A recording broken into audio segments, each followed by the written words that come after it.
കല്യാണത്തിന് വരുമ്പോൾ എൻ്റെ വണ്ടി കൃത്യമായിട്ട് ഇവിടെ വന്നപ്പോൾ ബ്രേക്ക് ഡൗൺ ആയി. അപ്പം ഞാൻ പറഞ്ഞു തീർച്ചയായിട്ടും ആ സാക്ഷ്യം പറയാത്തതിൻ്റെ ആണെന്ന് തോന്നുന്നു. കൃത്യമായിട്ട് ഇവിടെ വെച്ച് തന്നെ ബ്രേക്ക് ഡൗൺ ആയി. അപ്പം ഞാനിങ്ങനെ ആഗ്രഹിച്ച് കയറി വരുന്നു. ഇവിടെ വന്നാൽ പറയാൻ പറ്റുമോ എനിക്കറിയത്തില്ല. ഇങ്ങനെ എന്ത് ചെയ്യണമെന്ന് അറിയാതെ ഞാൻ അവിടെ ഇങ്ങനെ നോക്കി നിൽക്കുക. അപ്പോൾ എൻ്റെ അടുത്ത് ഒരാൾ വന്ന് സംസാരിച്ചു. ഞാൻ അവരോട് പറഞ്ഞു എനിക്ക് സാക്ഷ്യം പറയണമെന്നുണ്ട്, എന്ത് ചെയ്യണം? അപ്പോൾ പറഞ്ഞു വീണ്ടും ഉടമ്പടി എടുക്കണം.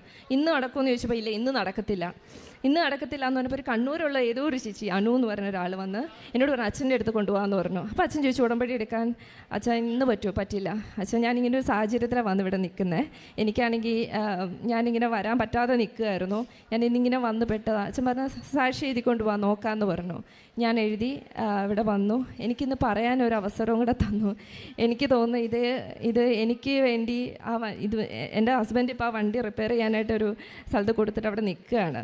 അപ്പം സാക്ഷ്യം പറയാൻ വേണ്ടി മാത്രം എന്നെ ഈ ഒരു കല്യാണത്തിന് പോയ അതേ വസ്ത്രത്തിൽ ആർട്ടിസ്റ്റിൻ്റെ എല്ലാ മേക്കപ്പോടും കൂടി